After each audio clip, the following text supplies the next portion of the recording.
Good evening and welcome to the October 4th, 2023 Comprehensive Plan Committee meeting. I would like to make a note that we do have a quorum tonight. And first order of business is to approve the minutes of the previous meeting from September 6th. Can I get a motion? Thank you. And all hands in favor, please. All right, and that passes. Moving on to old business, the first draft review of all the inventory chapters and the map. Yeah, so I hope everyone has had a chance to review those chapters and those maps that we sent. I have been seeing comments coming in. I've responded to a couple of them where I thought it was an easy question to answer. It looks like there are some things we will want to follow up about. So I don't know if people had questions or concerns they wanted to talk about tonight, or if you want us to sort of go through everything and follow up with any outstanding questions. Like, for example, I think I saw a comment come in today about snowmobile trails. If you have snowmobile trails, please send us information about them. So there will be some follow-up questions like that, I think. But yeah, in general, if anyone has any larger questions or things that they'd like to discuss with the group. I think the other thing I saw a few comments about was, especially in regard to housing, number of housing units, percent of seasonal housing, number of short-term rentals, things like that. So for clarification, the number of housing units is a tricky one to pin down. We have the assessor's number, we have the census 2020 number, and then we have the estimated 2021 number. So it's somewhere in between all of those. The census also estimates the number of seasonal houses, and that's basically we have that number, and then we have, we also looked at how many Raymond addresses have their tax bill sent to another town or out of state.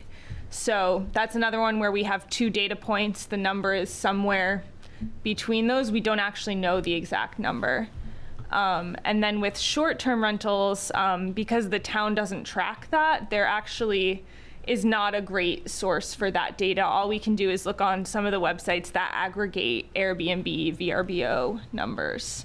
So I hope that's helpful. For the purpose of the comp plan and the state, they just want to see that census data. They're not actually that concerned if it's not the exact number that you have in town. But I think it's certainly something that we should look at. And if any of those numbers don't seem right, it's something that we can maybe look a little more into, or especially with short-term rentals, if that number seems low or high, we can include additional, sort of anecdotal information that, according to residents and people's experiences, that number seems low or something like that. Peter? Yeah, I guess just a comment on as far as, I don't know that the state could come up with any better number than we could come up with. And my guess is that we need to be fairly accurate, because my guess is the state uses the numbers that we submit. Although these are estimates only, in looking at the chapter, a couple of things stuck out to me, and they were all fairly clear. And I don't believe actually need absolute numbers, but I think it's safe to say that as far as looking at housing affordability index, it indicates that prices are becoming less affordable, and that there is a significant number of homes that are seasonal or not occupied during much of the year in the town. So that also kind of jumped out at me as far as being interesting.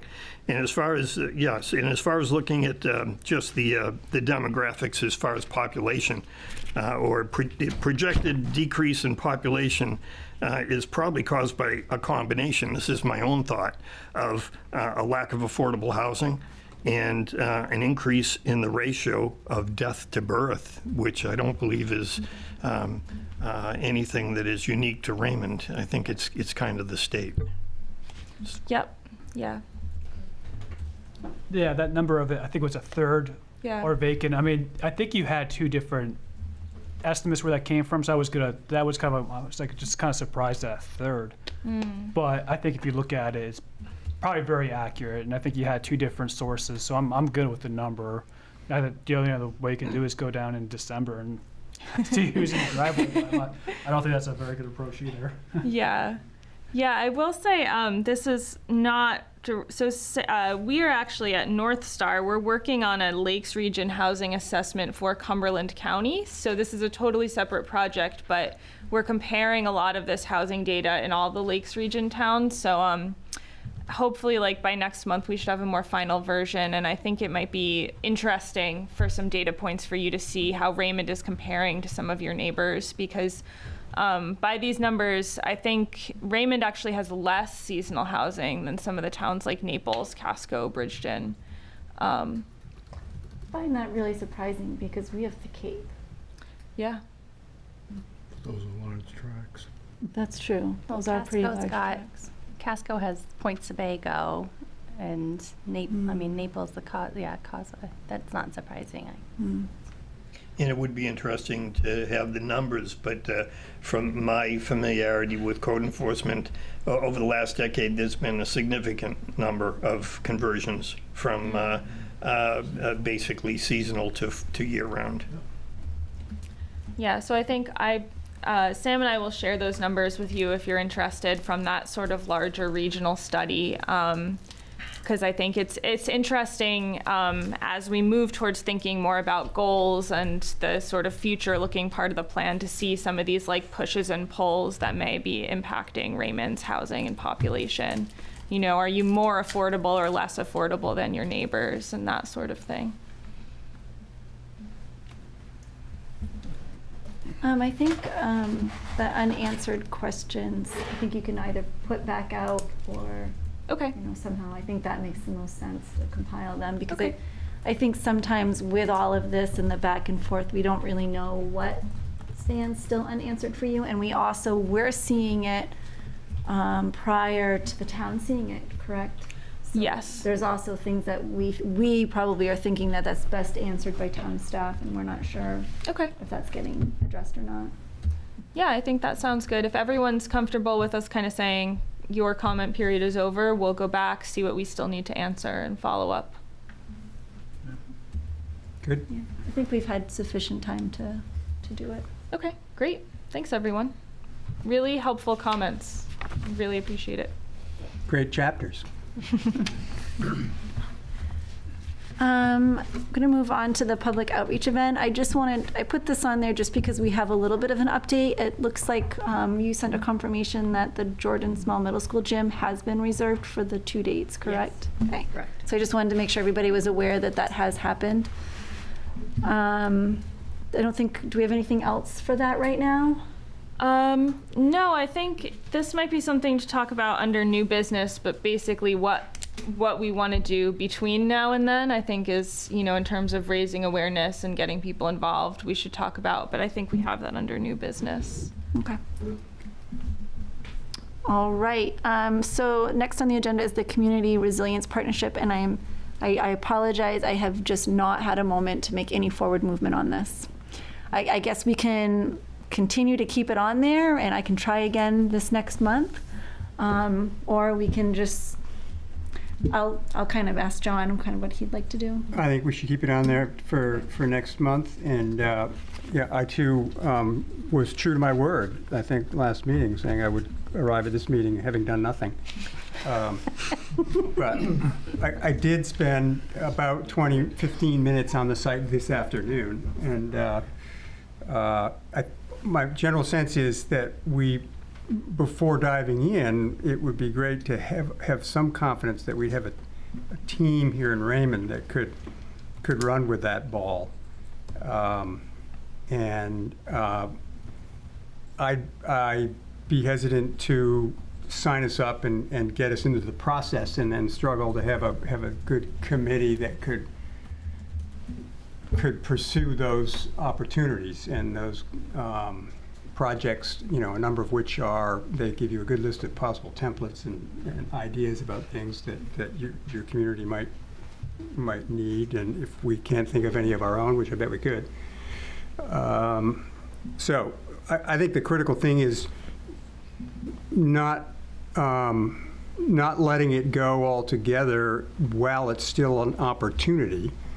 And unless we truly, just can't muster. But it appears the process is going to stay open for a bit longer. I haven't seen anything on the websites that said, last grants May 24 or something. But if we do see something like that, perhaps it would give us a little fire underneath us. But I think that's the right approach, Kayla. Let's just keep it on the agenda, and let's keep our eyes and ears out for folks that might help run with it. I have an idea. Hopefully I don't lose it for new business. Make a note real quick.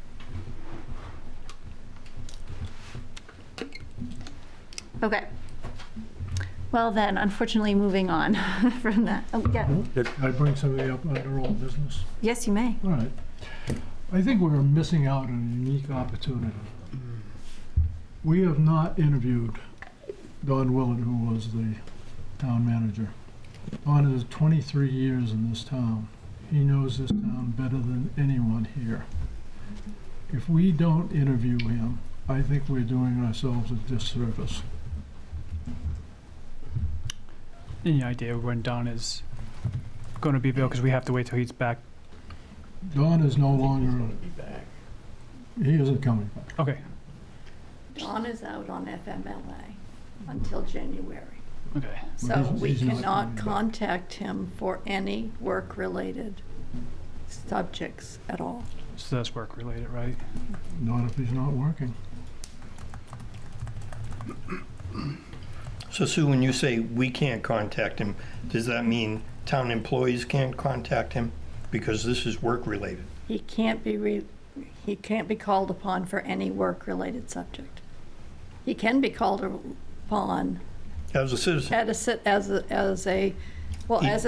a friend, as a citizen, but not for work-related subjects. so as a citizen and a friend, if I were to call him up and say, Don, would you consider coming to a meeting or sitting for an interview and just talking about where we're progressing as far as the comprehensive plan is concerned? Is that a violation of any public policy or employment law? Not that I'm aware of, but I'm more well-versed in election law than I am in employment law. Would it be reasonable to reach out to the town attorney to see if that's Yes, something? that I can do. Could I ask you to do that, please? Yes, sir. And then if you could let Kayla and I know that? I think it would be great because even if we could invite him to be a speaker in which we could ask him some questions based on his citizenship of the town of Raymond. Open up for public comment, right? Correct. Is any citizens out there want to comment on this and see Yes. if anybody happens to come forward? And Yes. I think for the purposes of what we're doing, the decision's got to be his. It can't be ours. And so we should be conscientious of that and make sure, as we reach out to him, we just let him know that he has the option not to join us for that too. Sure. If I understand it, any citizen or interested party in Raymond can come to these meetings and actually sit and listen or talk, express their views or opinions. But once again, I don't want to trample over any labor laws. So if we would just get an opinion from the town attorney, then you just let Kayla and I know. That I And I can would do. be happy to make the phone call as a friend and a citizen. And certainly let him know that it's certainly his choice. Yeah, and also, it would be great to know if that changes after January. And it may, And- because as far as I know, his intention is to retire at that point in time. So, And if that's a time that's a better time for people to have a good interview, sit down over at Don's house or somewhere here in the town, that would be really beneficial to the comp plan. Really beneficial. Was that comment more reference to the chapters or just as a general? I think the chapters, as well as his vast knowledge of the town, of what's needed in the town, where the town is heading, things to look out for. that sort of thing. I just think we're missing out on a great opportunity. Yeah. And when do you think those, Kate, when do you think those chapters are, what do you want to have them like completely locked up? So typically what we do is we'll incorporate your edits and we'll round up those questions, but we're basically going to pause on them for now until we do a lot of these other stages of the comp plan, and then there will be a final read through once we have everything together. I mean, theoretically, until we actually are willing or want to put this out as a final rubber stamped product, then we have an opportunity to improve upon it. Is that correct? Yep, definitely. Good. Some towns choose to share these chapters at this point with the public once the committee has read them for public input. It's sort of up to you if you want to go through that process or not. So it's definitely something that the committee could share with interested members of the public. I have no issue with that, as long as they understand it's a draft.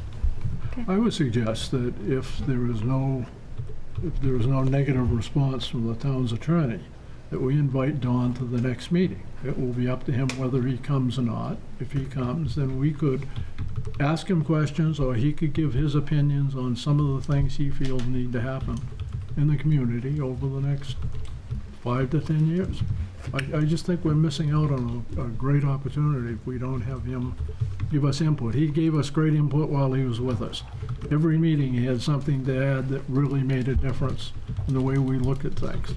And I think we need to have the opportunity to pick his brain as to what needs to happen over the next 5 to 10 years of Raymond. I know he doesn't plan to move, so. Yeah. And if the meeting's not best for him, then at another date and time and place, while the document's still open, that would be a great outcome. Thank you. Yeah, thank you. Good, Frank.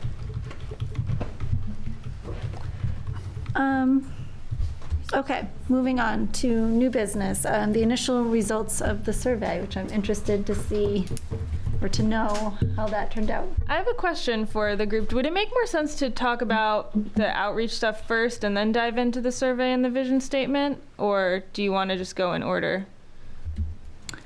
We can definitely go out of order. I'm fine with that. And talk about sort of continued outreach.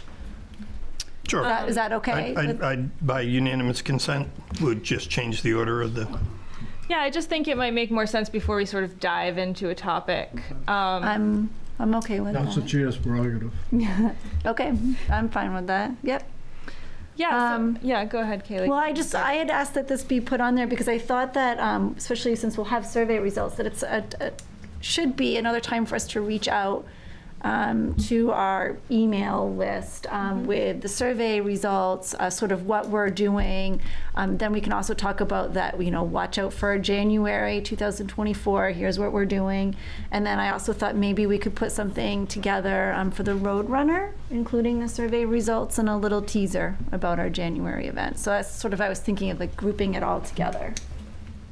Yeah, that sounds great. I think similarly, I wanted to touch base with everyone on kind of what we're going to do between now and January in order to hopefully get some more people engaged. We had about 200 people take the survey. We have about 175 people on the email list, which is okay, but there are about 4,000 people in Raymond, so we would hopefully want to get some more. So I think and we've also sort of in a larger project management scheme of things, like we're right on budget, we're doing really well. We have some room in the budget with the public participation section to decide exactly how we want to spend that money. There were some things scoped originally that could either sort of be additional online survey, like more broad outreach, like even putting like online Facebook ads or things like that, newspaper ads. But that money could also be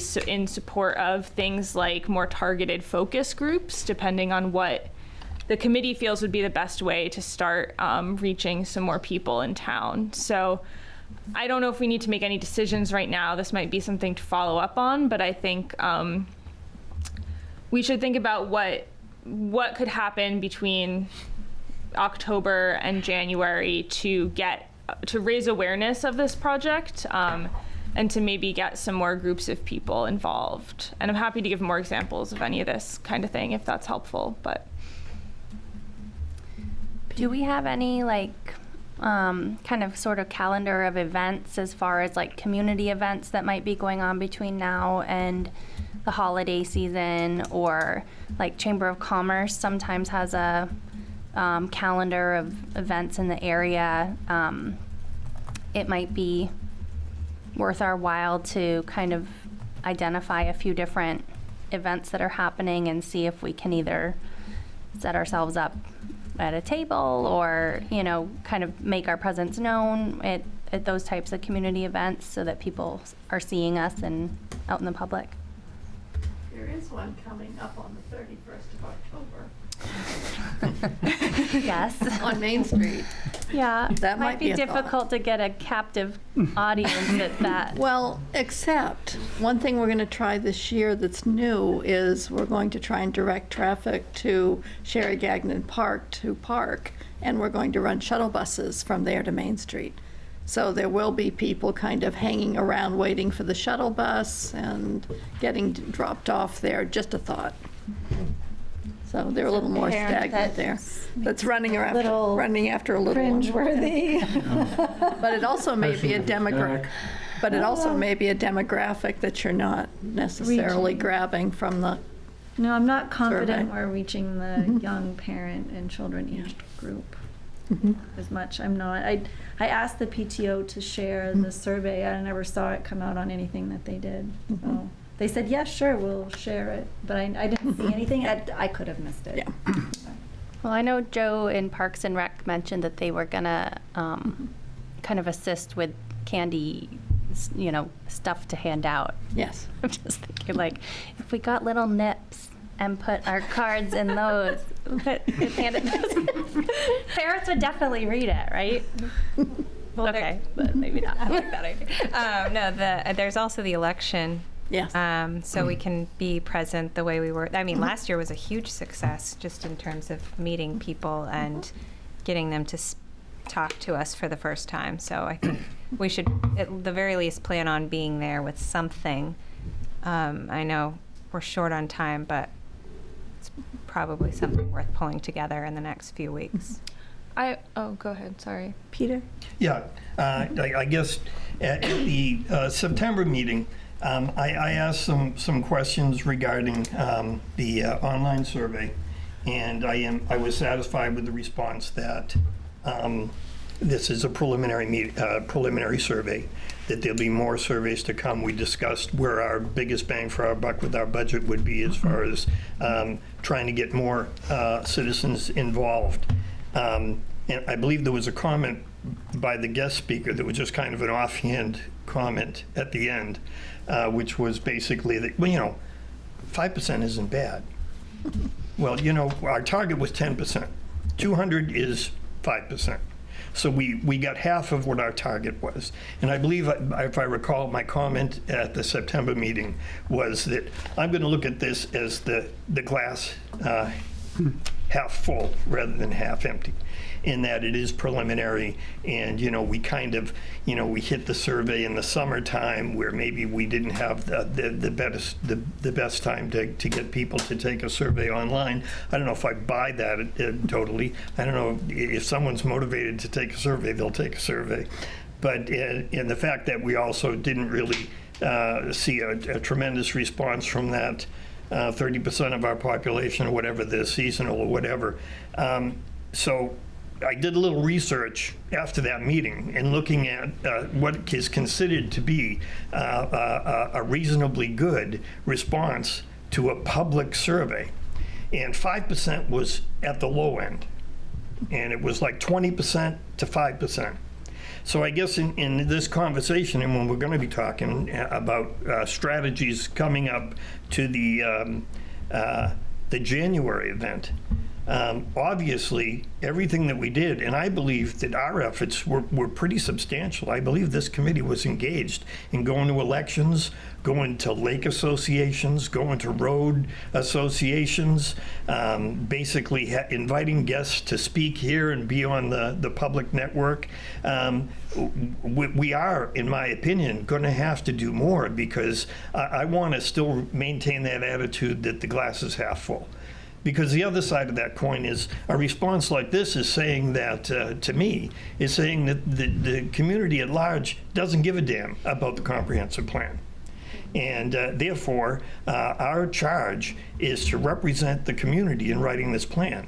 And so if I don't want to walk away from this, as a former member of this committee said, it's not our plan. It's not the committee's plan. It's the community's plan. And I want to feel that the community has had input into it. If not, yeah, we can satisfy all the state requirements. And you know, we can get it blessed by the state and have a comprehensive plan. But whether or not it's really going to reflect what this community wants, I guess I just need to know that we pulled out all the stops, because otherwise, the alternative is that the community doesn't care. And so a lot of what we're doing here is we're writing the plan, and I have a concern about that. Frank? Have we ever thought about doing a poster and a one sheet that we could put in every business in town, talk to the owners, have them let their help know that people need to pick this up? The one sheet would explain who we are, what we're doing, what Peter has just said, that this is your plan, not the committee's plan, and that we need your input as to what you think needs to be done in the town of Raymond over the next 5 to 10 years. And give them a place where they can go to leave an email address so that we can communicate with them down the road about what we're doing, and give them a place where they could come and talk to us about what their ideas may be. Nothing else seems to work, but if we had just a nice poster in every business in town and a single sheet that explains who we are, what we're doing, and why we need their help. Well, that poster would fold right into getting advertising out for our January event, Yes. right? I mean, that would, Christmas time, have it up, you know, well before the holidays and storefronts and whatever. So it could be on that, and also could be on the win sheet. I was also thinking if people from the committee are willing to sort of collect these things, we could, both for Halloween, things like that, and for this, we could actually just add like a written sign up for people to add their emails if they want to join the mailing list. If maybe people aren't going the extra step of like actually visiting the website and signing up, we could just have a sign up sheet. I mean, 2 or 3 of us could visit every business in town in a very short period of time to explain what we're doing, why we're doing it, why it's important not only for us, but also important for the business owners in town. Because they'll benefit as much, if not more, than anybody else with a good comprehensive plan. Well, maybe we could reach out to some of the businesses too and see if they have any events going on that we could Absolutely. show up to. I mean, I know like Sebago Outfitters is, they just got their a tagging station now for hunting, and hunting season's about to come up. I would imagine that they're gonna have a lot of people going through there. I don't know if they're hosting any events kicking off or. Face to face is the best way to communicate. There's no doubt about that. And if we can get involved with the business owners in town and they can see the importance of this happening, maybe they will support us and make sure when someone comes into their business, they get one of those sheets. And it's told why it's important that they take part.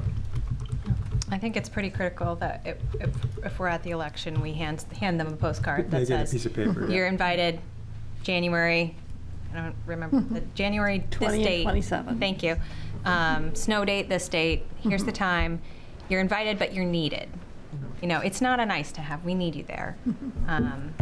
And I think people, like everybody said, they need to understand that their participation is necessary for this to succeed for the community. Sean? I would volunteer to kind of help do what you were talking about, which is hit these, if we can get a poster or something, I think I could hit some businesses. If a couple of people want to join that, maybe we just kind of section off all 302 there. I mean, it's really where all the businesses are. So I would put my name in the hat to help out with that. I like that idea. And two other things, going back to the election, do we know kind of or a projection for this election, how many people are actually going to come out? I mean, this is probably going to be the lightest election, I would imagine, right? Yeah, the last time we had just a referendum, there were 1,700 people that came out. Oh, But that was for the CMP corridor. Right now, I have 10 requests for absentees, which is much lighter than it was then. We could have a big surge, but there just unlikely. doesn't seem to be anything on the ballot that's driving people out right now. 1,000 people, we see 1,000 people. Yeah, That's 1,000 more than we would have seen otherwise. yeah, and that's great. That's a great place to get Yeah. email Yeah. addresses. That's- so- Time Town. to talk. Yep. Yeah. And But th- next year is when we're going to see the big crowds. Definitely. And then the third thing I had is, what about a Facebook? I mean, seems to be like a Facebook advertisement. It's simple. It's just a poster. People can click on it and put their information in, and we only do a radius of just Raymond. Doesn't have to go, keep our radius small and keep our budget so it's, what we think might work, and that might help us out a little bit too. I think a good Facebook advertisement. Any place where they can click on something and leave an email address, it's well worth it. Well, Cost of the customer, picking up customers that way is very little.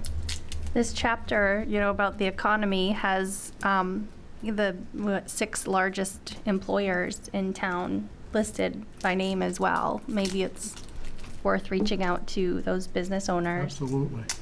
directly.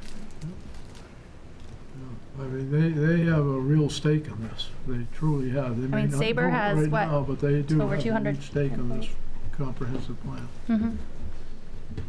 Yeah, and if there's a way, people who might work at a place like Sabre and not live here are also a great voice that's very difficult to get in these kinds of planning projects. Yeah.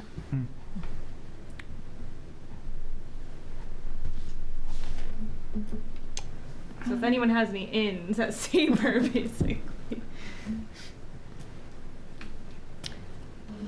We could probably easy enough print off, the email sign-up sheets and along with a flyer and a poster and, I think we're just gonna have to hammer it the best we can. We gotta get old school with it, It's just boots on the ground, kind of like just a drive to say, all right, one day, kind of like how we did like the boat tour. The boat tour, we got like the majority of our people together. We just gotta say, hey, on this day, we're just gonna pair up and just get old school with it and just do some old school advertising. Yeah, so if what I'm hearing, I believe that it was a very productive process as far as the development of the RFP. And so, whether we want to call it a subcommittee or a work group, I don't really care. But would it be reasonable at this point, since time is short, since we're hearing around the table that there are people interested, that we form, let's say, a core work group that's going to, let's say, hit the businesses? Rather than talk about this and then next month talk about it again, and then we're a month closer to January. If it is old school and you're really going to hammer it, I would say also, as far as preserving the budget, I think we spend it now. I think if there's any time in the next 12 months when we need to spend some money, unless I'm missing something, unless down the road you see North Star seeing some big expense coming our way where we're going to need PR money, I'd say, well, let's not hold on to it anymore. Let's spend some money. Let's get this word out. Let's really test the waters and see, have we just not done enough to inform the community, or is this just the way the community is going to respond to our efforts? And I think that's just my own thought. So I suggest that to the chair, that we form a work group. I have a question. Is there any way you could quickly, and I won't hold you to it, rate what's most important? Could you rate we've done our initial survey, but will we be doing a way more, I hate to say it, comprehensive survey? We have our first public outreach event, but then we want people to attend a meeting when it's all put together, right? And we want people to vote on it. I mean, I guess, is there like a way that you could give us a really quick snapshot on priority? So as we say, let's spend our money, we're making sure we are spending it where we need to proportionally based on what we really need. Because we can get a lot of interest now, but a year's a long time. So if we need to get them back on our radar, or us back on their radar, in a year, we need to make sure that we're able to do that, and we have the resources to do that. I just want to put that out there. I just think.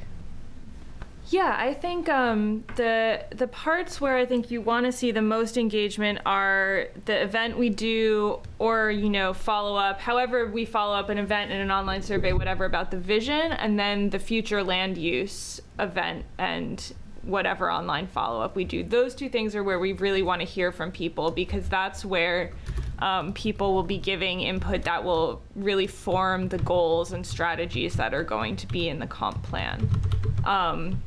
So those, if I had to pick the two biggest things, that's where I'd say that's where you want to spend money and get people out. I think, once the plan is drafted, not everybody in Raymond is going to read a draft of a couple 100-page comprehensive plan. Right.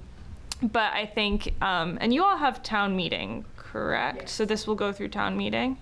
Yes. Okay. We don't have. But we don't have town an, meeting. yes, so Okay. that's the. I don't know we about don't- this kind of town meeting. We don't We have. voted on it, so it will still be voted on, but it will be voted via ballot. So we don't Probably. gather as a group. So I guess that's what I'm saying. Like, Okay. we're not going to gather all as a group, and we're not going to have to stand in front of our Okay, citizens that come okay. and say, this is our plan, what do you Yeah. think? Does it pass or not? They'll vote on it. Okay, Which means interesting. they'll be voting on, honestly, probably something they've never even looked at. Just saying. Yeah, I think I don't know what you usually do for town meetings, but putting something in the Roadrunner or whatever where you kind of have like kind of a one, as big of an ad as you can put, explaining what a comp plan is and what it's done. I think the key outreach for passing something like this at town meeting is to actually be able to cite the events, all the public participation you've done. So if people are like, what's this? I've never heard of it. You can have this one sheet that says, actually, we did X number of surveys, X number of public events. We heard from X number of people. This has been going on for a year. The planning board, these other committees have all been involved. So I think that that's really the key piece to putting it forward at town meeting, is to kind of remind people of everything that we've done and how many people we've gotten feedback from. So I think the two most important things would be to get people to these two big events in the next, So Sue, what's the attendance at town meeting average the last 5 years? The last 5 years, it Yeah. depends on the election. Yeah. This next one, next June, since it's a state primary in a presidential year, will be probably 2,000 people. At town meeting? Yes, because town meeting is the election. She's talking about the referendum. Oh, the not, town meeting. right. We won't have open town meeting, or we're not likely to. The selectmen will decide that in December, Okay. but they So- like that So more people more than vote. likely than this, when the final plan is put forward, if I understand the process, it goes to the select board. The select board then puts it on the The town meeting warrant. town meeting warrant. Yes, But in this case, it won't be an open town meeting, it'll be by a Yeah. election. that's correct. And then the town will ratify it, vote yay or nay, and then it goes to the state. This you can do the final part in many different orders. We don't need to go through every possibility now. Basically, some towns send it to the state, then send it to the select board, then go to town meeting. You can do both at the same time. There's a lot of different ways to do it. All right. Okay. Well, I guess I like the idea that it's referendum rather than an open town meeting, because the last several open town meetings I've gone to, it's like 150 people. That's it. Yeah, So actually, that would the last- definitely be not representative of the community voting on this. The last few, there were 60 to 70. Yeah. Right. And at least 20 of those were staff. Okay. So that makes me feel a little better that there'll be more of a community input into the approving this plan. As far as the two events, Kate, that you're talking about, yeah, I'm not talking about we should empty the coffers in this effort. I guess what I'm saying is if we're successful in the January meeting, we're going to get a lot of the feedback, and really at that point, we've achieved our goal of getting the community involved, and therefore the subsequent meeting, which I believe is going to talk about land use, would be the other important part. And I would think that would be something we'd also want to target businesses with as well, as businesses I would think would have be invested in what the land use projected for the town in the future is going to be, because that directly impacts them and their bottom line. But I guess what I'm saying once again is just if we don't get a good response in January, I don't, after pulling out all the stops, I'm not overly optimistic that we're going to get a great response in the land use either. That's my sense. So that's where I'm saying all or none. Go all in now, and see what we get in January after we've made our best effort. Now that we haven't made an effort so far, like I say, I believe we have made an effort. But back to your piece, Peter, but let's get on the stick, and Sean, to your piece. I mean, I'm more ready to sign up for Election Day and be there in November because that was great success last year. I mean, that's our first data point, the jars full of pom-poms. Thank you. Do that. Do the on-the-ground piece that Sean's talking about, and any other, that would be involved with contacting some of the bigger commercial land uses, and whatever else we want to add to that. But if we do all that before Christmas, and it's 2 or 3 things, which will be election and on the ground with Sean, and one other thing, that'll be a pretty good add, I think, Pete, to the list of reach outs we've done.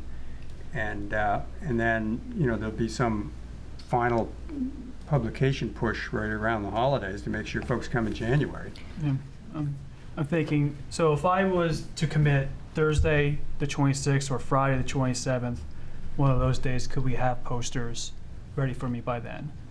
That way, Thursday or Friday, that following Wednesday is going to be the next meeting for us, and I can kind of report back on that. Because I was just looking at November, so I got the schedule for November, and I think it's good to do the election. Obviously, you only have one shot at that, but I'd rather do this business push in October, so I'm not pushing things too close to Thanksgiving and everything. So yeah, if I commit the 26th or the 27th, and somebody wants to join me, I'll do it. cool. Yeah, I think I would recommend that we all circle back or follow up via email or something, maybe in a week, or to kind of confirm who's going to do what when, and I can get flyers and everything to you. Yeah, I think the idea of maybe a subcommittee or something to kind of put together a list of either businesses or events coming up in the next couple months, and maybe even have it as a sign-up sheet, and we could all, whoever wants to, could sign up for whatever sort of action item they wanted to do, and that way we could all kind of share the responsibility of it. So a listing of businesses to go out in an email in a week, and have posters ready by when, Sean? Posters, so I'm going to do it on the 26th or 27th, and I would imagine if we get a list of businesses, if anybody else wants to join it doesn't have to be on one of those days. Like if Friday worked better for you, I'm on Thursday, Sure. as long as we split it. So. And how about, just to formalize it, it'll go, the email with the listing of the business will go out to everybody. But if I'm hearing it, how about Frank, Sean, and Peter be in the work group? So we'll be the core. I think that's kind of what worked when we did the RFP. Is other people could contribute, and that's not a problem. I just don't want to see it get lost in the conversation. So how about we'll be the core. Okay. Okay. And I think if anybody would like to do anything for them or help them in a way, then please, you reach out and they could Yeah, I'd probably be- delegate a task. Okay. List of businesses, are you able to provide that, or is it something we need to provide driving down the road? We have that list I from saw that. Sue. Yeah, and then we also have in the comp plan chapter is the largest businesses, and then we have Sue's database of every business in Raymond is kicking around somewhere. We can find that again and send that out to Danielle, people. didn't you get a list? Yeah, well, and that's just LLCs, so a lot of those don't actually have, Yeah. they're not brick and mortar, but, I know my neighbor runs one of them, and so, but, there's little things that we can communicate outside of this. Kate, does it make sense to do another round of business cards, but but now it's got the town meeting date on it? Because those are pretty easy to pull together, if I recall correctly. And that could be, we could hand those out at the election, too. Yeah, we can definitely do that. I think they cost like $50, so it's not a huge expense. Yeah, we can do business cards and then flyers and sign-up sheets, maybe. So the business card would basically still have the contact information and all of that, but it would be publishing the date of this Like a save the meeting. date, like a save the Yeah, date. save- well, Save yeah. the Or date. whatever, save the date, 24th or whatever. Not even- I don't know yeah. what the date is. 20 and So 27. I'm saying 24 because I'm thinking of the year, but Let's not save the date. Let's just straight up invite them. I always right. ignore the save. You're dates. invited You are obligated invited. to attend this meeting. We know where you live. I do think with wording, if we can put in there, your plan, not even Raymond's comprehensive plan, your plan. I like that idea of really trying to hammer home to people that this is not our plan. It's not, it's their plan. Should there still be a QR code on the card that maybe links to add your email? Yeah, we can do direct to the email sign-up page. Since that's really part of this push, I think. Yeah, I think so. Because I think the more people we can get to sign up for those emails will really help. Because that's also the thing, we can send those out. That goes out the day of the event. Like, remember, come today. So This is all about driving hard, under full sail at January 20th and 27th. Those are our two dates, is that right? For 20 and 27. 2027, 2 Saturdays in a row. And we're informing them about the content and importance of having them come and participate in this flyer. But, and there's content maybe on your handout about what the comp plan's about. But is it really about just revving for January? Trying to rev attendance for January? That's it. And we're going to do it at Sean and Pete's event and Frank's. In October, again at election, same content, same card, same QR code or whatever, and then whatever else we choose to do before January. There's one last mailer or something, or road, more. Sure, it's still the Roadrunner and all that other stuff. And we keep mentioning the Roadrunner, and I don't know how the logistics work over there, but if we could get somebody to be interviewed by the Wyndham Eagle and get a whole article on what we're about, what we're doing, why we need participation, and what it is. I mean, those are a lot harder to skip over. That's a good point. That's a good point. Yeah, absolutely. It I was know pretty Ed good. Pierce very well, who's the editor. I can give him a call and try to set it up. Yeah, I think he'd be more than willing to do that with us. and we can even be strategic about the timing Yep. so that it comes out Absolutely. either December or early January. And we don't have to decide that today. We can talk about that at the next So meeting. I'll give him a call and try to set up with something, because we could do that anytime. It doesn't mean it needs to be published until the end of December. I think early January is right. They do a lot of holiday stuff towards So- Christmas, and they also don't deliver on Christmas, that week of Christmas, if I remember correctly. It would be the They next week in take- January. They take 1 week off, so we'd wanna get it, I would think, the 1st of January. Yeah, I think this would Yeah, fall first- right in line with the first in content of January. some of their articles. So I don't. I'll give Ed a call. Yeah. Great. And I think, if you have the capacity, if you don't have to wait until January to, you could have an article from a member of the committee. It can be really short, 250 words or something, they might be able to print a little thing from a member of the committee just saying, here's what we're up to, here's what we're doing. I'm happy to give you some what's a comp plan kind of copy. And then something else in January to pump people up for the event. There's also the transfer station in Casco, if anybody wants to hang out there. We'd have to card people to see if they're from Raymond. No, right? Checking up on me. Cool, well, I like it. I think that's, It's a good plan. for sure beats talking about it next month again, Yeah, right? yeah, we got that covered. So I'm certainly good for an election shift. I mean, that's probably not a 12-hour day like any politicians, but 4 hours or whatever. We broke it up pretty well last time. So count me in for at least one of those. At the last election, I was there for like 3 hours. I think I saw 30 people, 40 people. No, actually it was 50 people. It was a rainy day. It was an off-year election, but it was more the quality of the bite than the number. I mean, these people came out in the rain in an off season to vote, and so.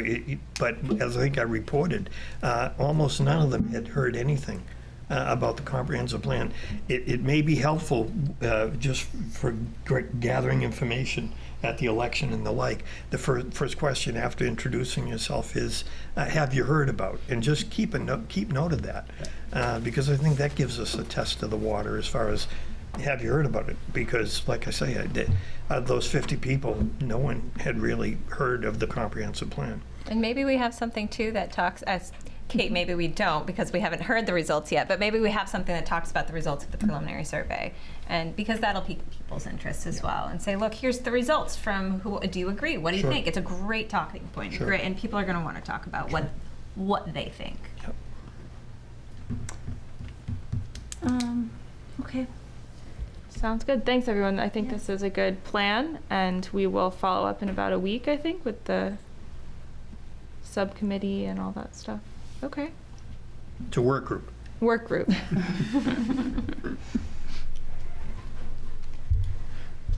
Would you like to now tell us the... Yes, sorry, I didn't mean to keep you waiting. I just thought it was like a better, Sue, do you want to put that up? Here we go, from beginning.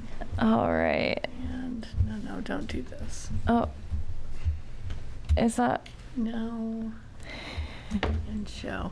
It keeps wanting to put the slide over here. Oh, yeah. So, You can share it just in PowerPoint if you need to. Sometimes I have to do that in Zoom. share this one and then do this. I think it's all in the timing. There we go. Oh, look at you, Sue. You're a Zoom expert. It's scary. Yeah, so you can go to the next one. So we got 206 responses. What you're going to see here is preliminary. We haven't finished going through everything, especially because this was a lot of these questions were open-ended. So basically, we need a little more time to properly categorize every single thing and go through and kind of start making connections. But that's my disclaimer. So out of those respondents, the biggest categories, I think about 20% were 65 to 80 years old and 20% were 35 to 44 years old. Vast majority year-round residents.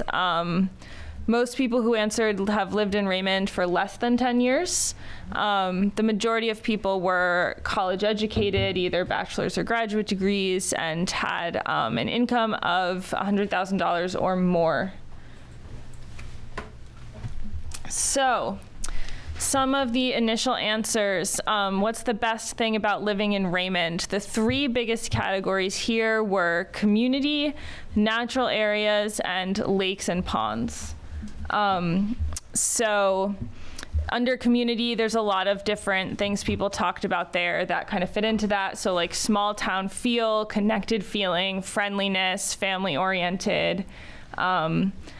And then nature and lakes and ponds, I think, you know, these are not answers that surprised me. I don't think they'll surprise you either.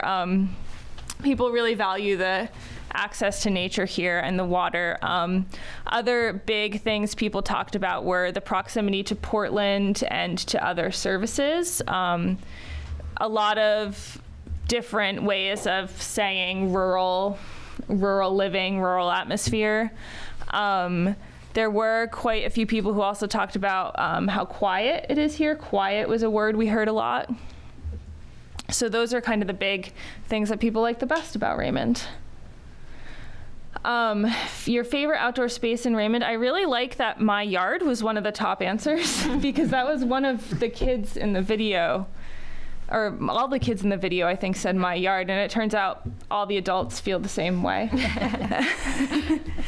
And then Sebago Lake, no surprise there. And then I think, seeing Tassel Top, Crescent Lake, Panther Pond, Raymond Community Forest, which is Rattlesnake Mountain, yes? No. No? Okay, that one's not. Pismire. Sorry. Okay. But yeah, we need to break down some of the others in these, but yeah, those are, I think lakes are gonna be a big theme you're gonna see over and over here. Biggest threats to quality of life. The biggest answer here was things related to overdevelopment or sprawling development, other things like that. We're gonna break that answer down a little bit more to get some more fine-grained feedback, but that was the overwhelming answer. Housing also came up a lot, meaning the cost of it or lack of it, also related to development then, right? Because that's kind of funny, right? I'm worried about growth and development, but there's no houses and places to live. Yeah. Or too many people want to live here is an answer we saw kind of a lot of different versions of. But then also we have a lack of diversity and tolerance. So yeah, I think it's interesting in these because you do see. Sometimes I think a good way to think about some of this is to think about what's controversial, what's a difficult question to answer in Raymond. So I think you start to see some of those tensions in some of these answers. Even within the same person's answer in a survey, they'll say there's no affordable housing here, but they'll also say there's too many houses being built by the lakes. Yeah, traffic also came up a lot. And then you can see some of those others that we need to break down a little more, but there were, of course, a lot of people who said too much change, too many people from away. This is something you see a lot of in Maine. There were definitely a handful of people who said mass holes, which made us laugh. And yeah, I think water quality also came up a lot, which I think is notable as we keep seeing lakes and water coming up in these answers. If I understand it, the preliminary survey, there were open-ended questions. Yep. And then there were also questions that basically were identical to the 2010 survey, but the Yes. 2004 comprehensive plan. Yes. And we were going to use those to kind of compare where things have changed since then till now, right? Yes, and Peter, I'm going to disappoint you. I have not had time to compare those yet, Oh, so those are okay. not in this presentation. But that would be useful information as well, given us an idea of Yeah, where the that's community the has plan. gone or not. What's the one thing that would make Raymond a better place? We got, so you can see these are a little, the graph scale. I don't know if anyone else has been paying attention to the graph scale, but on some of the other ones, we were looking more at 70, 100 people saying something. These are a lot more varied answers. The biggest one was 20 people said community center. A lot of people talked about wanting more variety in local businesses or just more restaurants, a little more activity on Main Street, and a lot of people talked about traffic and walkability. What is Raymond known for? Pretty unanimously, lakes is the answer. Yeah, I think, let's see. So this is another one where we need to break down these results a little more because people wrote a lot of different things here for what Raymond should be in 2040. We did get a lot of people who said exactly the same as it is now, so I wanted to put that in there. We heard a lot of about people who want to see the small town feel maintained, but we also heard a lot of people saying Raymond should become more sustainable, Raymond should become more diverse. A lot about protecting natural resources as Raymond changes, and then a lot of people talked about wanting safer roads and that Raymond should continue to be or become more of a family-friendly town for people to live in. So these are sort of the initial themes that we picked out of things that seem really important to this process in Raymond. And like I said, I think, you know, you might have been able to guess a lot of these even without doing a survey, but that's a good thing. That means that people, you know, kind of know, people might be kind of in consensus about some of these things in Raymond. So lakes and natural resources I put that on top because I think that's really the thing we heard most from people talking about was lakes, the outdoors. We heard a lot about a high quality of life and the small town feel, friendly and welcoming community, water and access. So also access to water and access to open space is something that people really value, and that we did get a decent amount of comments about people talking about different places where there isn't enough access to water. Things like that might be something that we want to dive into more as we're starting to think about the more future-facing part of this plan.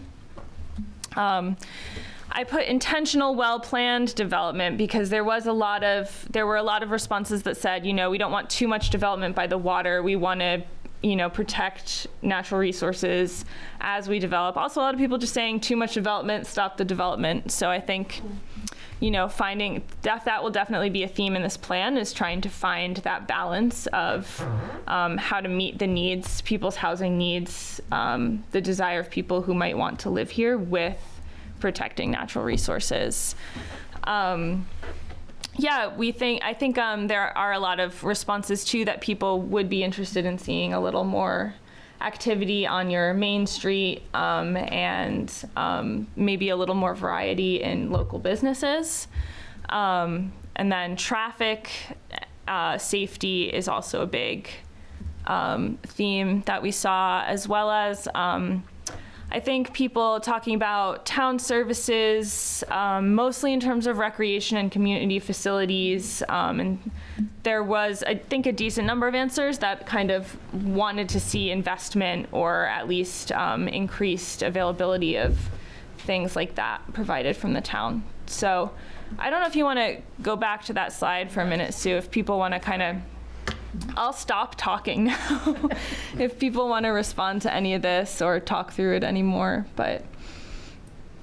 It's like you always say, right? We want all the features of Big Temple. We don't want to pay high taxes. Well, and I think that the taxes question was on the questions that was not these. Yeah, that one was about 60-40, if I recall. I didn't put it in the slide, but for people who said invest more, even if it means higher taxes, that was the 60. That was the 60? Wow. Yeah, but I don't know how representative the sample size was either. Well, Oh, and sure. back here, very few people said that high taxes were a big threat. Yeah, That I did notice. yeah. They said that when? It was back on this slide, Oh, okay. where Because the that biggest was, threats. that was not the answer to that question in 2004. No, I bet it was. No, in 2004, it was absolutely, the majority was, we do not want to see taxes increase. Well, this doesn't say increasing taxes. It's saying that high taxes are a big threat to the town of Raymond for the quality of life. And I'm kind of surprised that so few people said yes to that. Yeah. Is Well, all. Yeah, that's good. They must not have opened That's good. everything. One of the richest communities in the state. Yeah, I'm trying to pull that up for you, Peter, because the Google form gives me a nice little graph. The other thing I'd say, as far as the themes go, the lakes and natural resources being number one, that was the same as in 2004. And when John was working on open space and whatever, it was in 2010, it was the same thing. And so I'd love to think that that's all about the fact that it's the quality of place, and I think that's what a lot of that generates as far as survey is concerned. It can't be lost on anyone, though, that it's, if you look at the economy section, that's Raymond's economy, is the lakes and the natural So resources. in terms of a charge to the plan, and assuming it doesn't change much in whatever outreach efforts we continue to push, and when we finalize the plan, I mean, that would appear to be one of the charges, is to protect all that stuff, to recommend actions to protect those resources, land and water, and open space access, and have a little more opportunity downtown, a little more walkable opportunity downtown. A little more downtown. A little more downtown. Seems like those are pretty clear bells ringing on the survey form.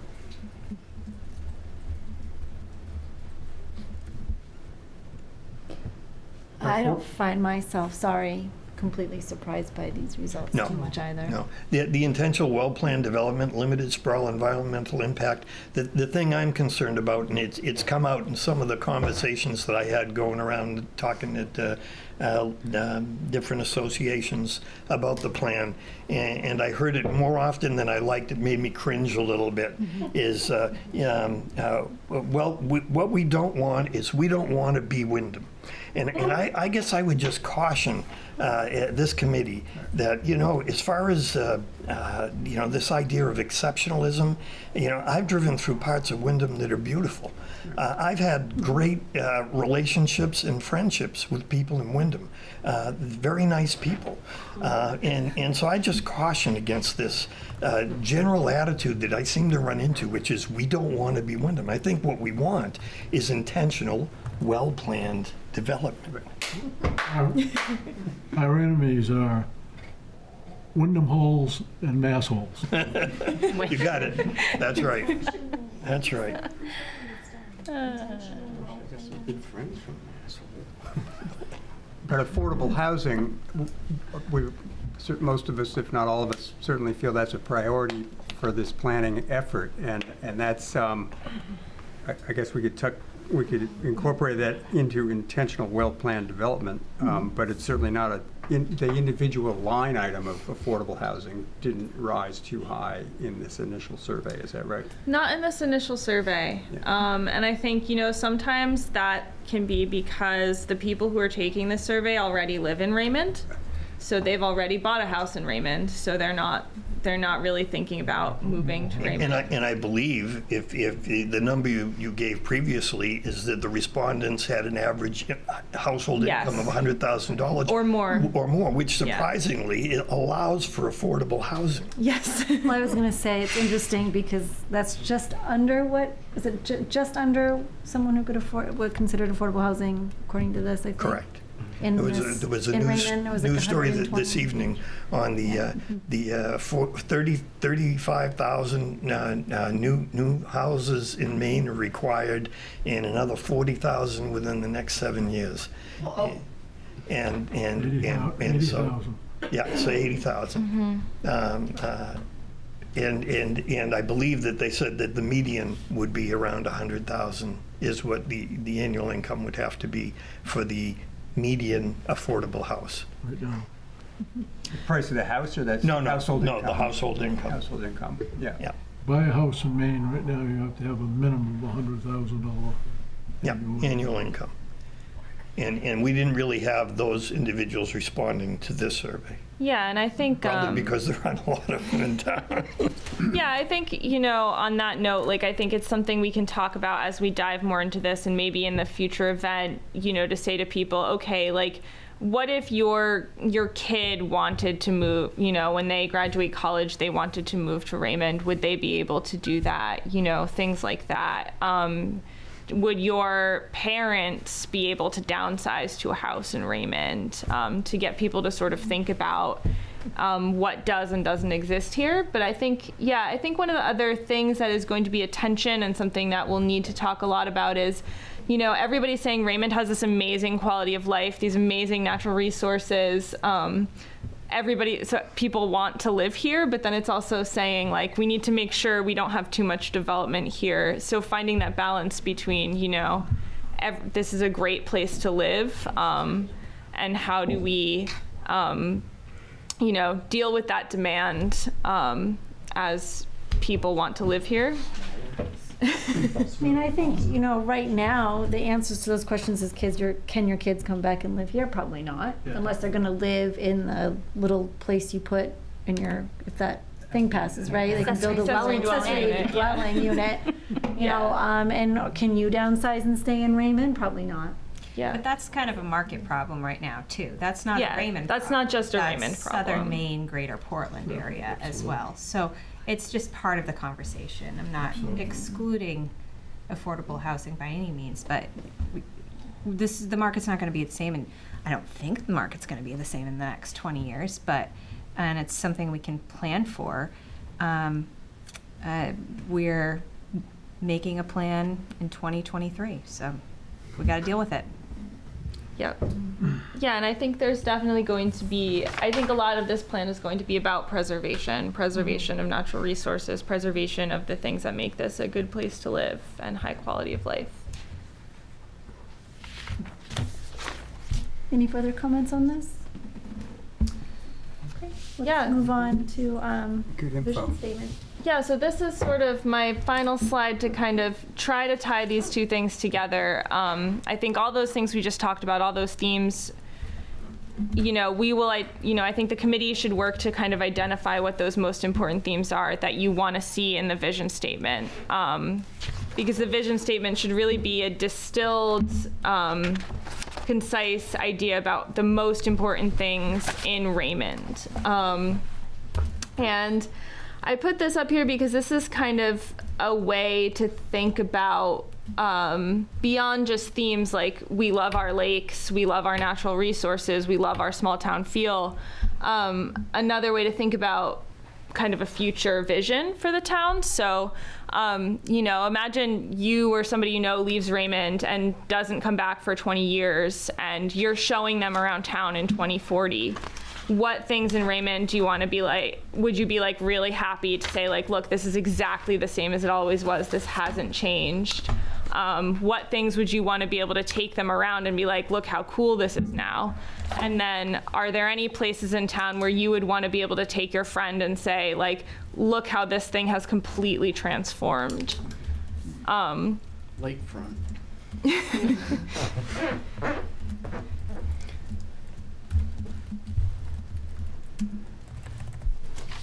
Peter? So I'll just reiterate, I mentioned this at a couple of meetings ago, so this certainly, I'm not claiming authorship of this, but this was from the article in Down East, kind of cautioning individuals using the proxy, of describing the town as, or what we want as being something that's a livable space or whatever, and using terms that may have a hidden meaning, like we don't want the people from away here. This is from the current draft of the new comprehensive plan for Bath. And I thought that this would make perfect sense in incorporating in the vision statement. It's a very short statement. It simply says, the comprehensive plan, in their draft comprehensive plan, they state, everyone who works here, grew up here, wants to stay here, or wants to come here, has a reasonable opportunity to live here. And I think that's something that was really not stated in the 2004 comprehensive plan. So I would just say that would be something I would really encourage, that language being part of our vision statement, because I think it covers everything that was just talked about as far as, can your kids afford to live here? And not missing the affordable housing issue as far as LD 2003, because that, in my opinion, was the governor saying, yeah, some of the municipalities have done a great job in making their communities open to everyone who wants to live there. But a vast majority of the communities haven't gone that way. And they would I think that the legislature and the governor were tired of playing that game and just said, oh, we'll just make it law, So every buildable lot I believe it's now been backed up to January? I think if you're a So- town meeting town, it's June 2024. Is it June Don't 2020? quote me on that. Yeah, I thought it was January, but maybe it's June. It's January if you have a town council. Yeah, it was supposed to be July of this year. So anyway, sometime next year, every buildable lot in every municipality in the state can have a 20 by 26, if you want to break it down into a house size, depending on what the home rule says, because the home rules in that legislation allowed for the municipality setting the square footage. And I think in Raymond, we set 700 square feet. Yep. That's roughly maybe a 25 by 25, something like that, can be built with no additional parking required. And that's kind of how the legislature decided they were going to handle the affordable housing issue. So I think that a lot of that is going to change as far as affordable housing, because it's already been decided by law that it's going to change. So it may be that a lot of the work we do here is going to be more, it's not so much making that accessible, those houses accessible, as it's going to be where we want to see growth. And I know that was an attempt in the last plan, was to direct growth. When I had an interview with the chair of the planning board, he said, yes, we've made changes in the last 10, 15 years, as far as ordinance is concerned, to direct growth to the village area. And we've lowered some areas as far as the lot size requirement. But when I asked him, has that been successful? He said, well, I don't believe it has. So I think it's incumbent on this committee to be looking at what can we do as far as when we formulate recommendations for ordinances to change some of these things, to direct that growth and make it effective enough to get developers to be interested in going there. And that's by providing incentives. And Pete, what's the name of the LD was what? It was LD 2010? 2003. 2003. And so we're going to see that as law in the next year. Either January or June. Yeah. Frank? I think we need the plan as we go along because of climate immigrants over the next 10 to 15 years. We need to plan for a town that's going to double its population by 2035. And the way you do it is starting to plan for it now. If we only go half of that and go to 6,300 people, I think we need to plan for those people in this comprehensive plan. It's going to happen. There is no doubt about that. Climate change within this country is going to drive people into the Northeast. Just to play devil's advocate, they expected a high amount of growth in the last plan, too. Well, but And the demographic- but that was economic that caused that not to. I lived through the 70s here. I remember when the population exploded, and that was the back to the land movement that brought those people in. Yep. I mean, we had accountants, lawyers, Indian chiefs coming to town who were all putting in huge gardens and raising pigs. It's going to happen. It really is going to happen. I believe you. I agree with you, actually. And I think we ought to be planning for it here. And yet the demographics are saying that we're not really growing. The projections are population-wise, where we're going to grow is in the over 65 population of retirees. That there are the average is that there's 2 bedrooms and in many cases 3-bedroom homes, and yet you have a significant number of those homes that are occupied by 2 people. Yeah. You know, they're empty nesters. Kids have gone away. You know, the kids couldn't come back because they couldn't afford it. Yep. Maybe LD 2003 might change that a little bit. But I don't know how predictions and trends are done, but I'm sure that's really more on historical data, and they're not taking necessarily into account things like climate change that could And migration. force migration. sure. Migration. Sure. Like, I mean, I think that's something that. Yeah, those are all That's not wild accounted cards. for, Those yeah. are all wild cards. And they're all at best, in my opinion, they're guesstimations. They're just guesstimations, but I do agree that we have to be looking at being prepared for that.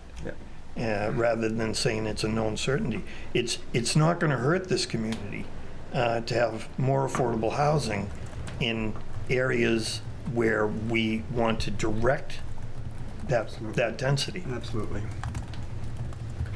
I had 4 quick bullets for vision from the almost full page. And I didn't write the words. I was leaving that to you, probably, Kate. But I just had the thoughts. When the first was need to streamline the reflection that was in the current vision statement. There was a fair amount of reflection about how beautiful a place it was and how nice the people were. So we could streamline that a bit. Those were good words. But and bolster the vision so it targets the needs, both ongoing and more urgent needs. That was one. And then there were some political goals in here, or in the existing. So I think we could trim that down a bit.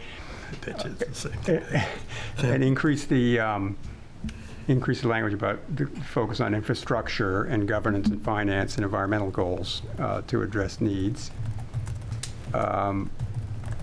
And bolster the paragraph about bigger picture relationship to our neighboring communities, watersheds, regions, states. I thought that could be bolstered up. And then just wrapping it up with, we hope this update to the CP will guide the growth and governance of Raymond so it is well prepared for the next 10 to 15 years. Which is as far as we really can go. That's our goal. Right, to say, and beyond, I should probably strike that out. I mean, Sean? And then going off what we No, go ahead. Going off what you were saying, it was a weird statement. Paragraph 3, where children can receive an excellent education and later return to their lives. I don't understand what the return to their lives. I think what they're trying to say is grow old. But Yeah. it's like, hey, you go and get an education, then come back to your life. This is weird. Peter? Yeah, in my observations in the last vision statement, what I just highlighted is I would avoid the term exceptional and stakeholder. That's just my own personal preference. And interested parties would be better than stakeholders, in my opinion. To indigenous peoples, that is offensive. As far as the paragraph about every inhabitant of the town of Raymond deserves and should be afforded privacy, the right to peace and well-being, security, and it goes on with public safety and guaranteed democratic freedom. It's not just the residents or inhabitants of the town of Raymond. That's everybody. That is a little bit of an unusual one to see. Yeah, it is. It's not just the residents of the town of Raymond. And then lastly, the first line of the third paragraph, we seek a fair and just community where all citizens have equal rights. Well, not everybody that lives in this town is a citizen. So everybody deserves equal rights. So that's what I would avoid in any current vision statement. Well, some of the things that when I was looking at other communities' vision statements, is it looks like they took keywords for 5 of them, and then they built it around that, even in fun graphics sometimes. I'm just throwing that out there. I like that. I thought it was fun to look at, too, as opposed to just, vision graphic. kind of like a vision graphic, too, yeah. Kayla I loves just kind of liked it. I know.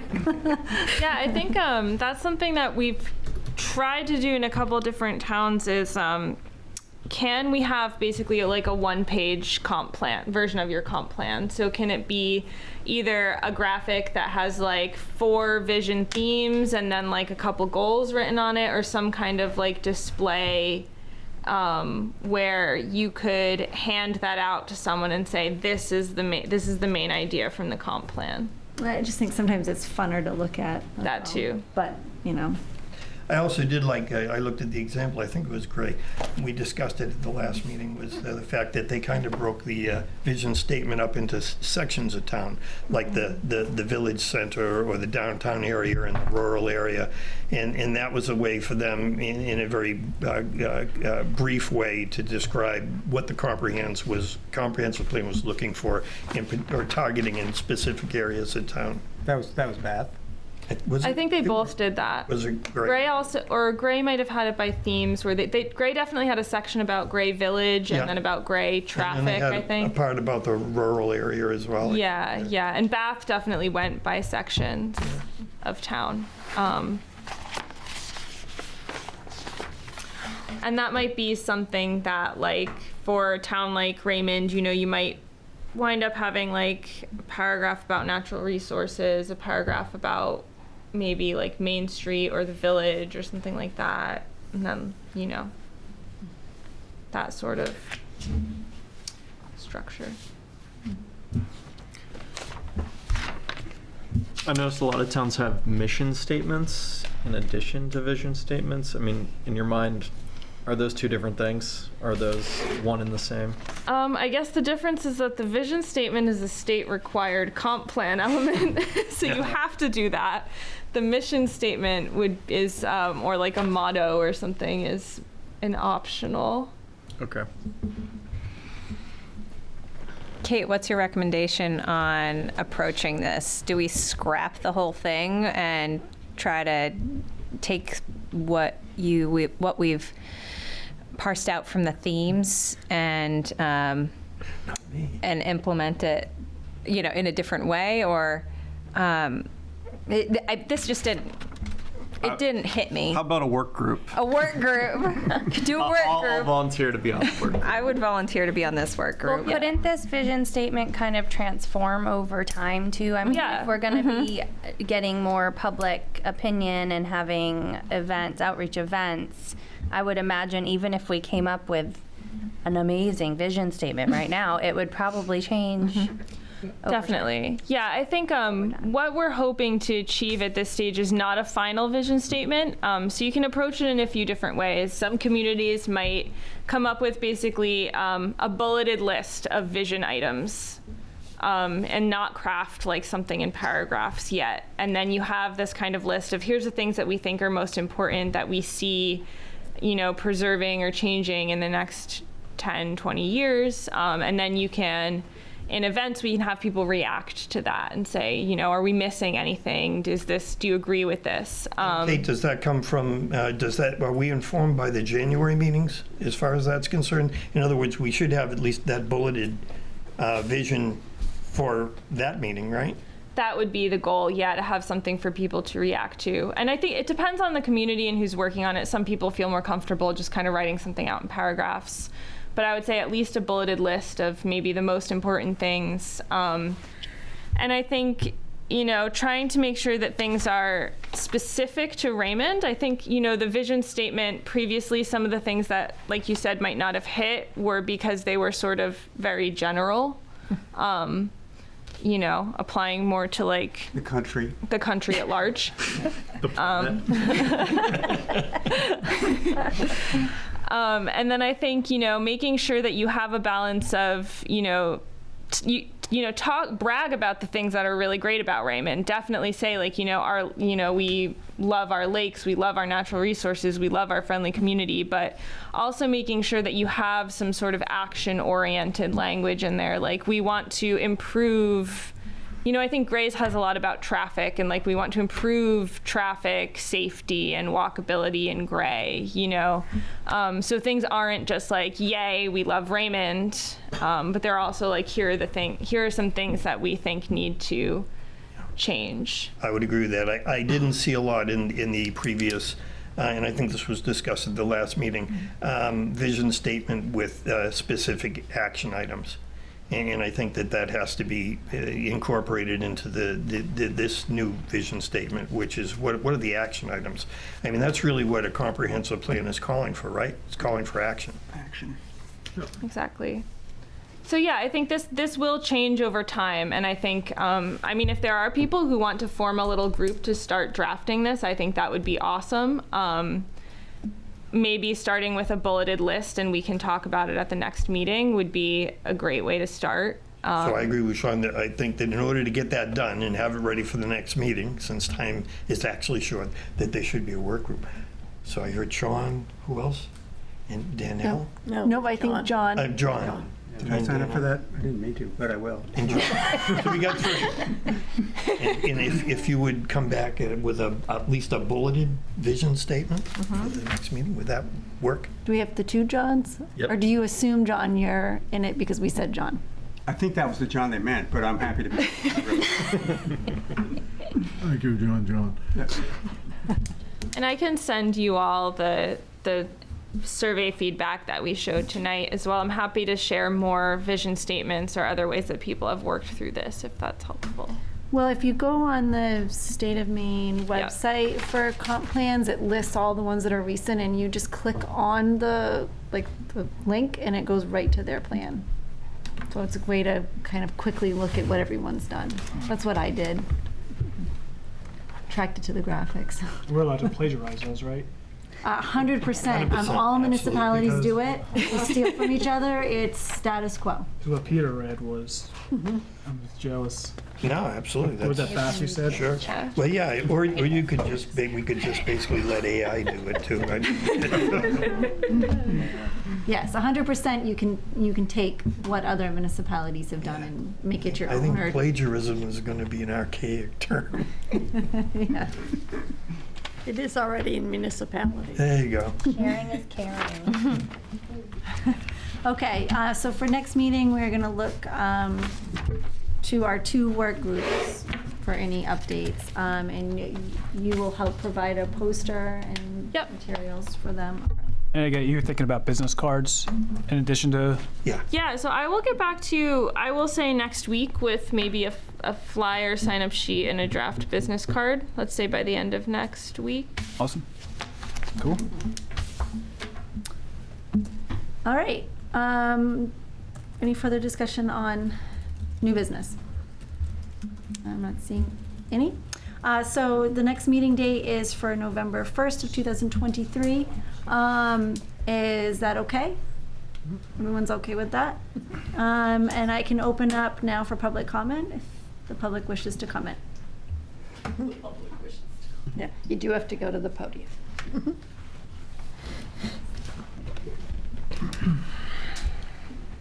Hello. Hi. Thank you guys. You're wonderful. I need to introduce myself and give my address first. That's correct. Taylor Winslow, 27 Baxter Road.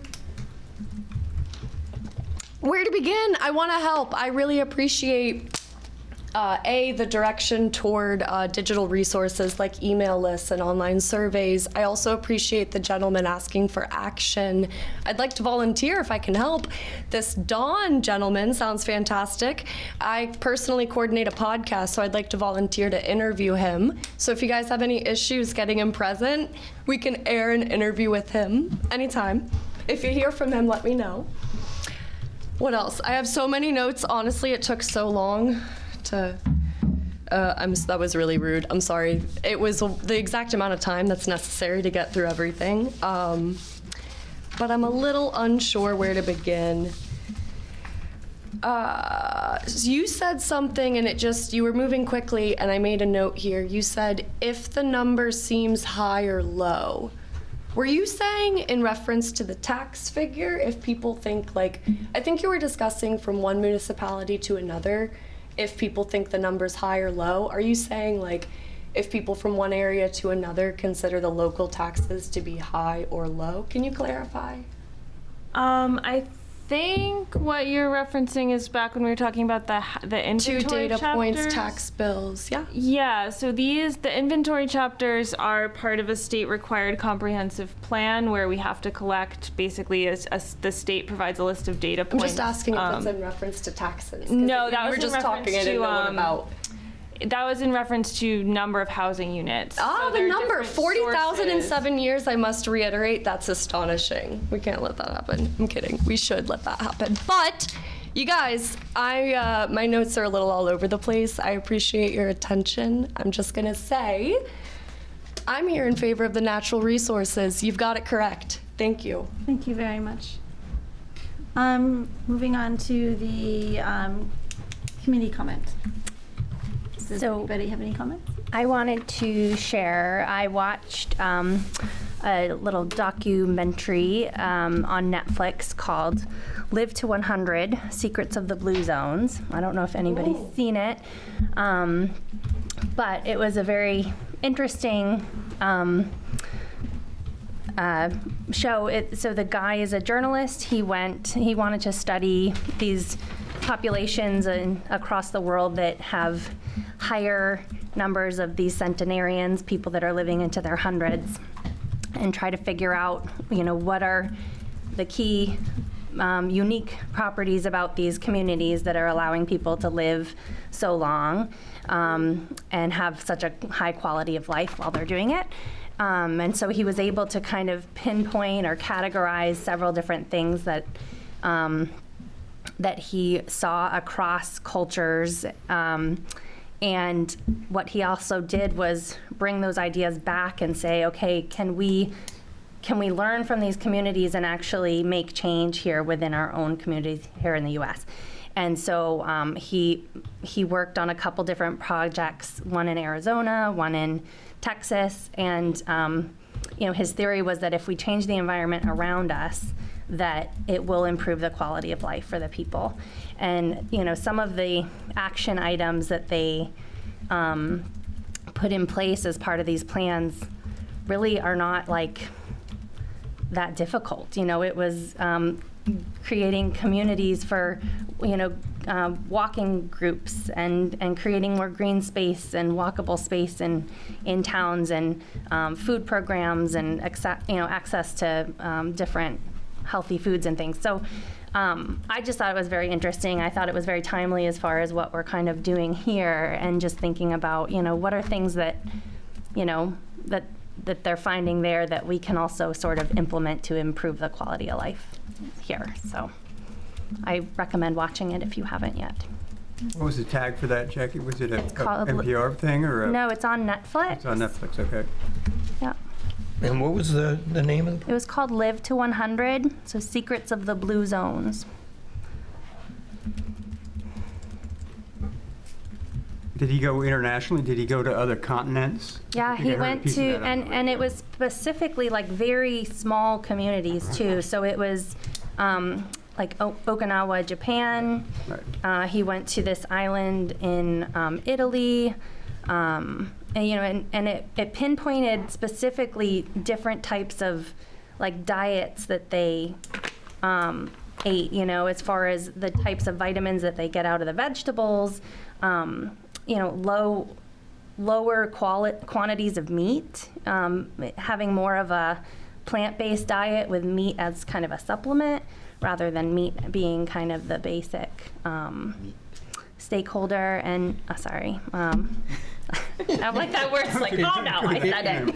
It's hard for me too, believe me. It's hard for me too. Yeah. But I just thought, and there was statistical information to show that these changes really did improve health and longevity of life in the communities that they implemented them in. So it's kind of neat. Frank, did you have something? Okay. Peter? Yeah, just in dovetailing off of that, it's just what we're charged with here, and it always impressed me that it's the quality of life, and then there's the quality of place, and most often there's an intersection of those two. So something like a meat-based diet, it's a quality of life issue as far as cholesterol and cardiac stents and open heart surgery and all that sort of good stuff that I don't believe they have the high incidence in Japan of. Yeah. But then also there's the quality of place, which is that meat-based diet, also impacts just the natural environment. everything from the methane that's expelled to the arable land that's just used for grazing. And so we're kind of charged with looking at, I think, it's more the quality of place. At least that's what the surveys are kind of directed towards as far as what we're doing. But it can't be lost that they intersect the quality of life as well. Yeah. John? I was just going to say that I did read the other John's book recommendation, Nomad Century. I don't know if anyone else read it, but highly recommend it. And it kind of reiterates Frank's point on, maybe we should be planning for a doubling of the town in the next 20 years from these, climate refugees of sorts. I don't think I agree with everything that was in that book, but some of these projections were quite wild, and even if she falls 50 or 75% short, it's still going to be a huge impact. So, Yeah, and I would agree with that, John, as far as the statistic, as far as just the population of Maine growth just last year, and what it basically demonstrated is that the population increased, and yet the deaths outweighed the birth rate. So it wasn't that the population of the state increased because there were more kids born in the state compared to how many people died in the state. It was more that there's been an influx. And so those are some of the demographics that don't always come into the census as far as really looking at where things could potentially go. So I agree with both of you as far as... I'd actually go one part further in that even in those census demographics, the northern part of Maine is decreasing at a much more rapid clip. So it kind of skews how fast southern Maine is growing. So, even if northern Maine doesn't have a housing crisis, that doesn't mean southern Maine wouldn't necessarily. Right. Increased population doesn't necessarily translate to sprawl. It really depends on your intentional planning.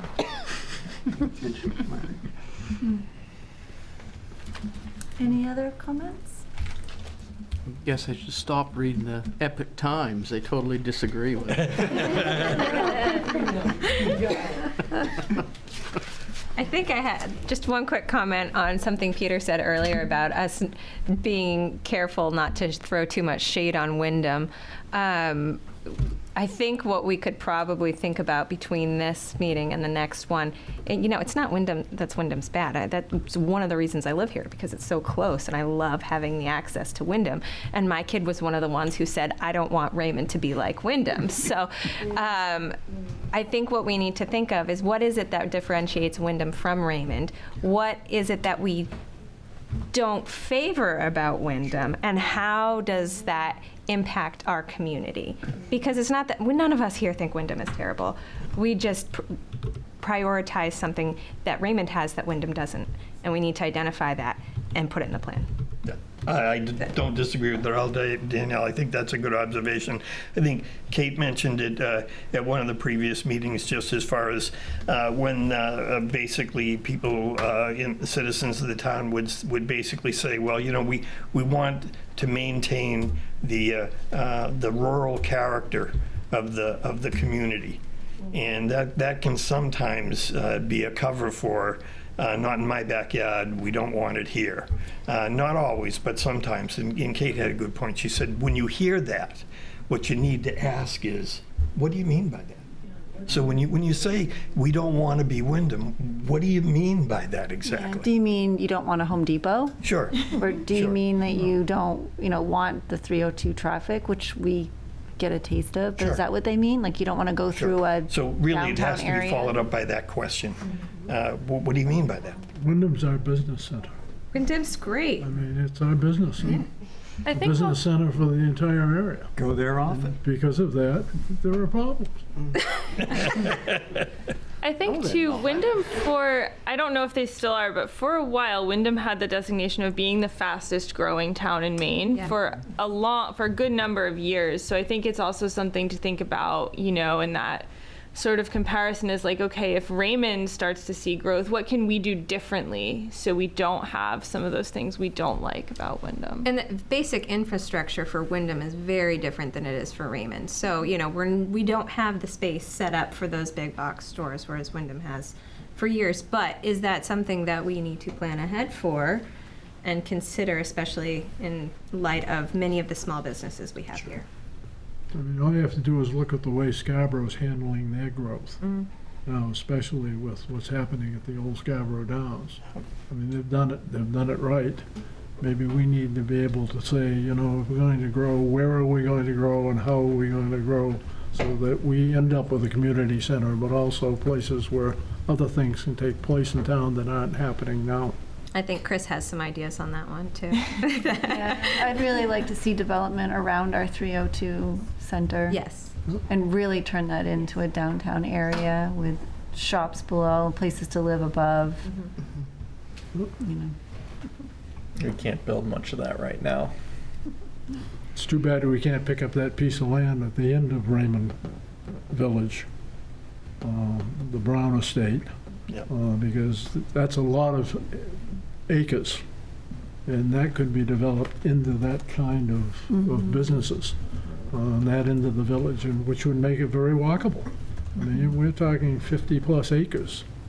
Well, when we're talking about land use, and when we get into that and whatever, I mean, we're going to be exploring some of those things. Like I think was mentioned even in the chapters that we already have put together, as far as there is a lot of buildable land in Raymond, and you know, we do have relatively large lot sizes requirements, and actually, as far as housing goes, we had a decrease in the number of multifamily houses, a decrease. So, you know, and not only that, but I believe it's only the village where duplexes and multifamily houses are allowed. And village residential. Yeah, and so, I mean, there's a couple of ways to approach that, and that's to put them into the rural or the rural residential, or an easier way to do that is simply to expand the zoning into make rural or rural residential, expand some of that into village.